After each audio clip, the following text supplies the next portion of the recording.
Hi everybody, I am Elizabeth Hines from OurPaleoFamily.com. Thanks for joining me today. If you are new here, welcome. I'm super happy to have you. If you are a tried and true viewer, thanks so much for stopping in, and I'm glad you're here. If you haven't subscribed yet, please consider hitting that subscribe button, liking, sharing, all that kind of stuff. So tonight we have a super fast, simple, yummy Instant Pot recipe. This is perfect for one of those days when you just have some stuff in the freezer and you don't know what to fix and you don't have a lot of time.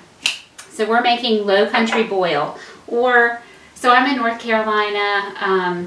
Lowcountry boil, that's what they would call this, and you know, along the coast in South Carolina sometimes they call it shrimp stew, Beaufort stew, different things like that.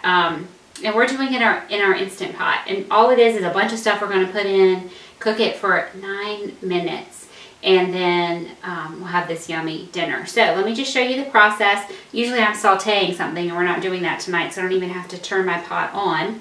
We're going to start with 2 cups of broth. I had a half of one of my containers that I put in the freezer of chicken broth, and then I had some vegetable broth in the fridge, so I just topped it up with the vegetable broth. So I've got 2 cups of broth right in the bottom. You can use one of the inserts that would make this easier to pull things out if you would like. I'm not going to do that. That's just my choice, but you're certainly welcome to do that.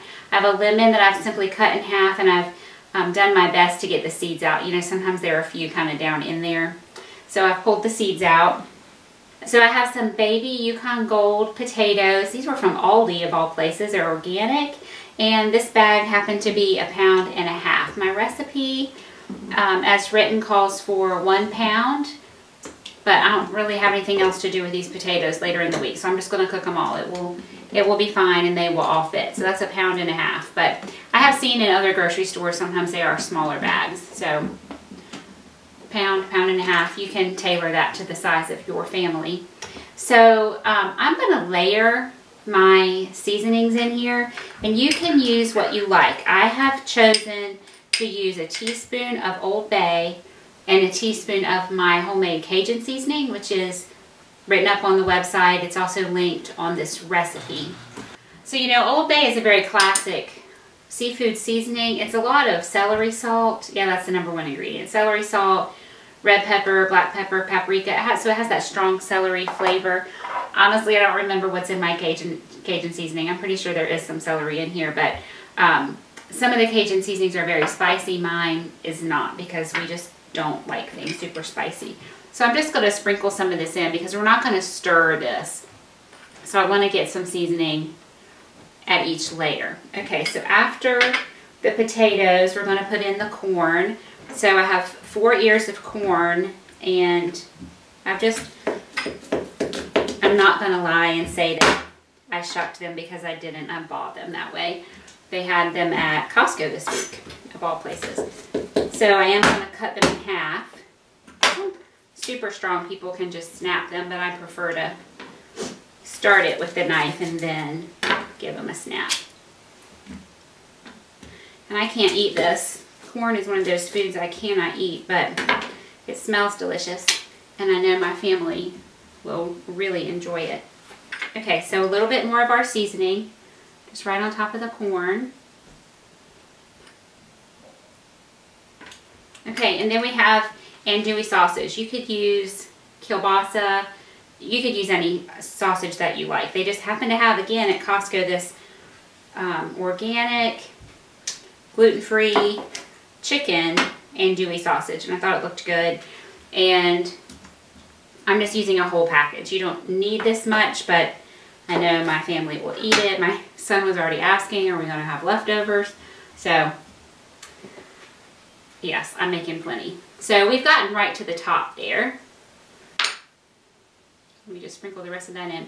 So the only thing I'm not adding at this point is my shrimp, and that's because I have these small shrimp. They're the 30, what are they? 41 to 60 is their size, so they're pretty small, and they're already peeled and deveined. These are actually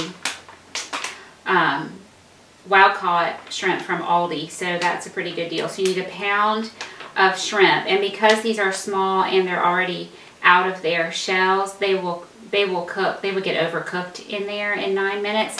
So I'm just going to cook these things, the potatoes, the corn, and the sausage. And then when that's done, we'll do a quick release. I will fish those things out, and then I'll put my shrimp in, and it will just cook in a couple of minutes in that warm broth. So that's all we have to do. That's it. We just layered the stuff in there. Just double check my gasket. It's in place. Fit my lid on. After all my many times of using the Instant Pot the other day, I forgot to move my valve to sealing. Okay, so sealing, and we want high pressure for 9 minutes. Oops. Okay, so like I said, when it comes up to pressure, it's going to take a little while because there is a lot of volume in there. When it comes up to pressure, it'll cook for 9 minutes, and then I'll do the quick release. So hang tight, and I'll be right back. Hey everybody, I'm back. So it took right about 10 minutes for the pot to come up to pressure. Cooked for 9 minutes, and then I did a quick release, and it really took a full 2 minutes for the pressure to come down, or for that pressure to release. I'm going to turn it off, and I'm going to turn saute on, just because I want that broth simmering as I put the shrimp in. My sausage is all puffed up and pretty. So normally, you know, they would just take their big pot that was boiling and just dump everything out on newspaper, butcher paper, something like that would be traditional. But I even put my apron on. You know, if I did that, I would make a gigantic mess. So I'm just going to take a minute and take everything out and say hi. How are you doing? It's March.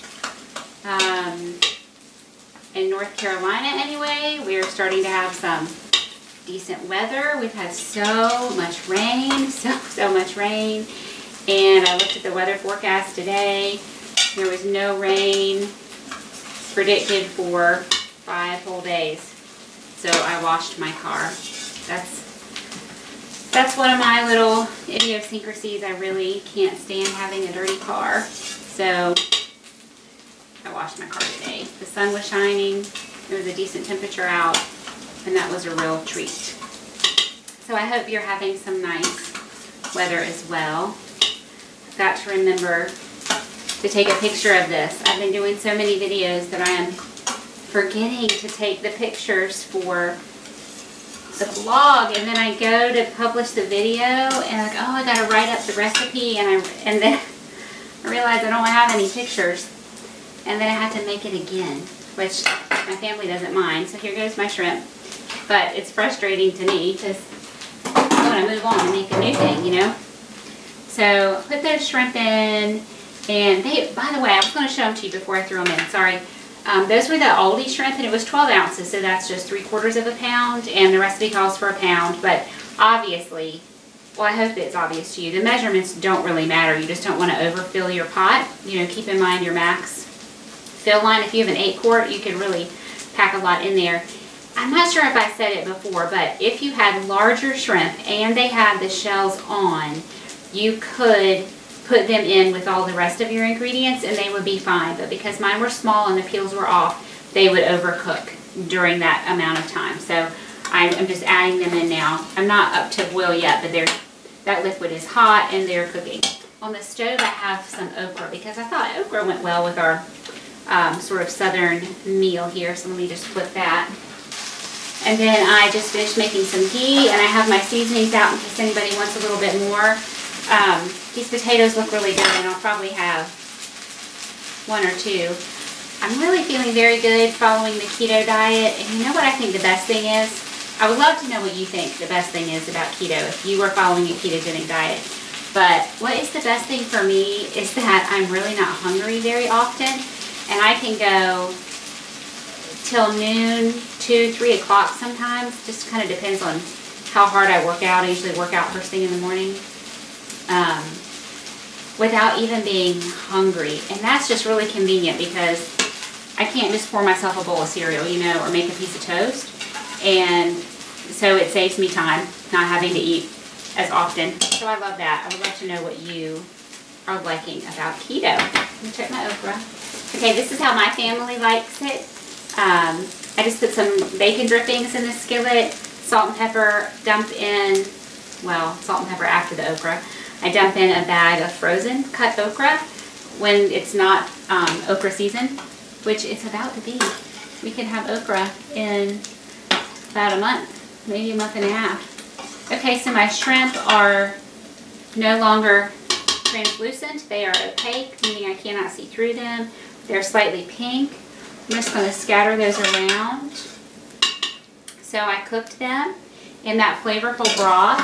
So I'm going to taste one before I put any more seasoning on. And I'm just sprinkling them around so it'll look pretty for my picture. And then what are we going to do with that broth, that yummy broth that's seasoned? Either I'll drink it or I'll use it in another dish later this week. I certainly will not waste it. Oops, let me turn this off. Make sure I got them all. The shrimps will be a favorite, so we don't want to leave any in there. Okay, let me see if I can grab a tiny one to taste.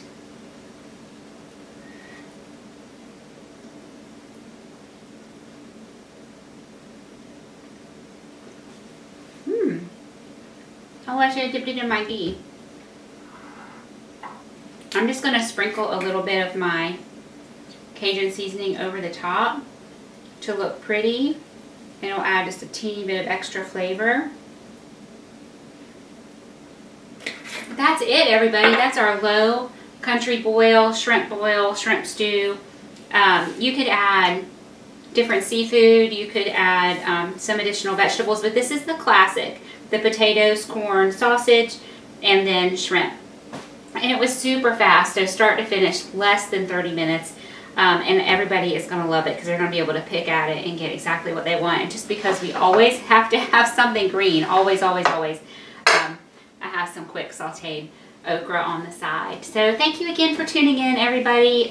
You're starting to feel like family to me. I love seeing the same names pop up in the comments, and y'all are being kind and helpful to each other. And you know, this is a paleo channel. I think some people are watching for Instant Pot, and that's totally fine. I won't always cook Instant Pot recipes, but I will always cook paleo recipes because that's how we eat in my house. So I hope that's working for you, and I'll see you next time. Bye-bye.